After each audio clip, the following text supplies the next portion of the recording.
The reality is that the effects of climate change are creating havoc with infrastructure in several countries. This is not a unique problem to Jamaica.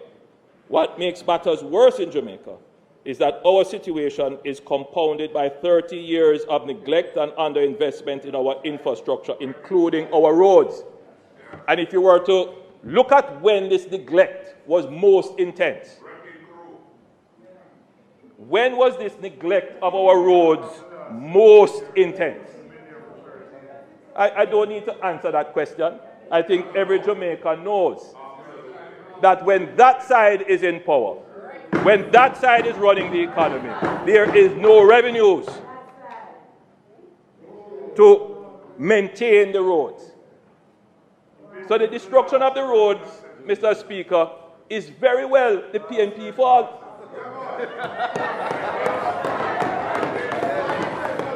If they were maintaining the roads from all of those years coming, we wouldn't be in this position. Climate change. To blame the appalling state of the road network in Jamaica today on climate change is just totally disingenuous. The reality is that there has been an absence of any proper road maintenance policy for years. And you have been in office for 9 years, so you have superintended 9 years of neglect over the maintenance of Jamaica's road network, for which the people are holding you accountable now. And that's just the reality of it.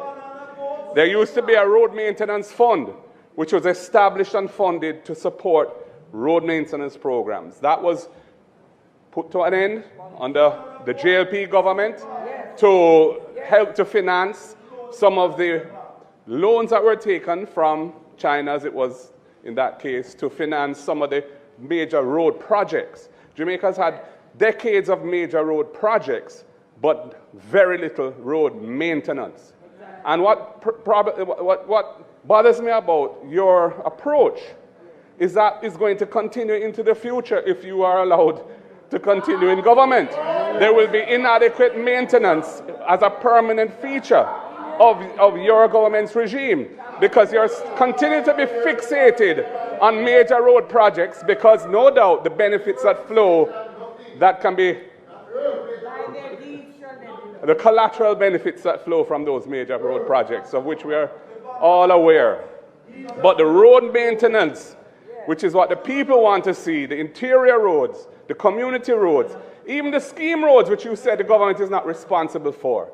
The government fixes the entire parameters of how roads are addressed in the country. The decision whether to take over or leave roads without any proper superintendent is a government decision. You can't shirk responsibility for scheme roads because you say developers developed it and it was never handed over. These are schemes which have been in this situation for year after year after year with no proper arrangement for dealing with the fixing of the roads in those schemes. So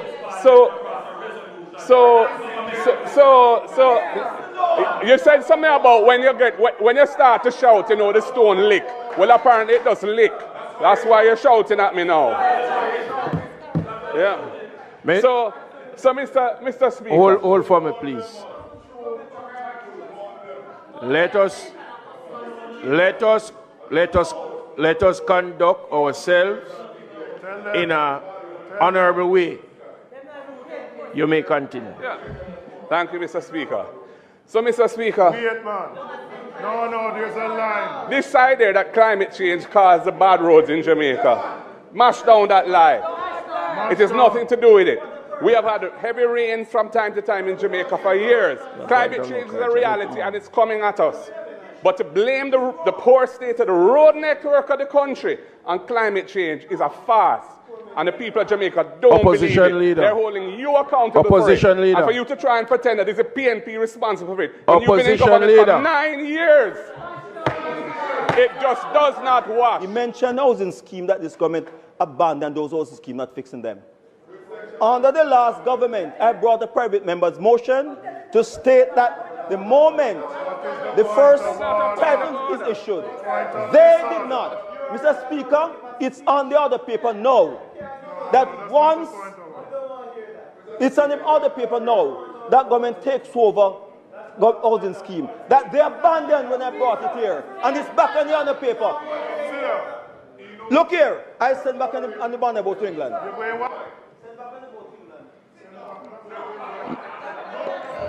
You may continue your presentation. Talk about the people them over there. If you want to start the argument, talk about the people them over there. Mr. Speaker, You want to I don't. Discussions about resolutions brought here are neither here nor there. The reality is that Jamaica has a proliferation of schemes that were developed by private developers where the roads are in limbo. And you can't shirk responsibility as a government by saying, oh, that's the way it is. It's the duty of the government to fix the system if the system is flawed. The fact that you're very bad at fixing systems is no excuse. And it's that failure is replicated in many different areas in terms of how the state interfaces with the population, where there are all sorts of inefficiencies which people suffer from daily and need to be corrected, and you're very poor at correcting it. But the point about this is climate change is not the excuse. It's not an excuse that can absolve you from responsibility for your stewardship of the road network over the last 9 years. Highways have been built. Highways were built by many governments. The North Coast Highway was built by the PNP. The East-West Highway was built by the PNP. The North-South Highway was built by the PNP. So we're not, and you built some roads too, but the road network, despite the increase in fiscal space, which has been the legacy of the successful execution of the IMF program under the PNP administration of Portia Simpson Miller, after the Bruce Golding administration collapsed the program and couldn't cross it and had to give up on it, couldn't pass any tests. We took it over and we set the groundwork. We did the heavy lifting. That is why the tax system was fixed by a proliferation of tax legislation and administrative changes which have borne great fruit. Where the revenue has increased year.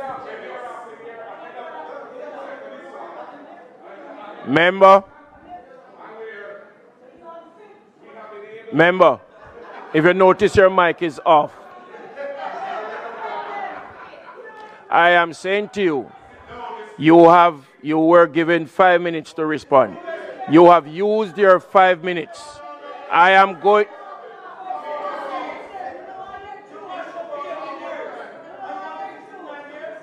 You were, by the bylaws, you have 5 minutes to respond it. You have used up your 5 minutes. I am going to give you another minute to wrap up and not more. Thank you for the additional minute, Mr. Speaker. The point of the matter is this. Despite the growth in fiscal space, which is a result of the reforms and the successful execution of the IMF program under the Portia Simpson Miller administration, which has yielded a great legacy to this country, you have not used those resources on the road network. You have used it on a proliferation of other things. And to say that climate change is responsible for all of the potholes in the country is absolute nonsense. And the people don't believe it, and they don't accept it, and you're going to pay the consequences of it politically in the months to come.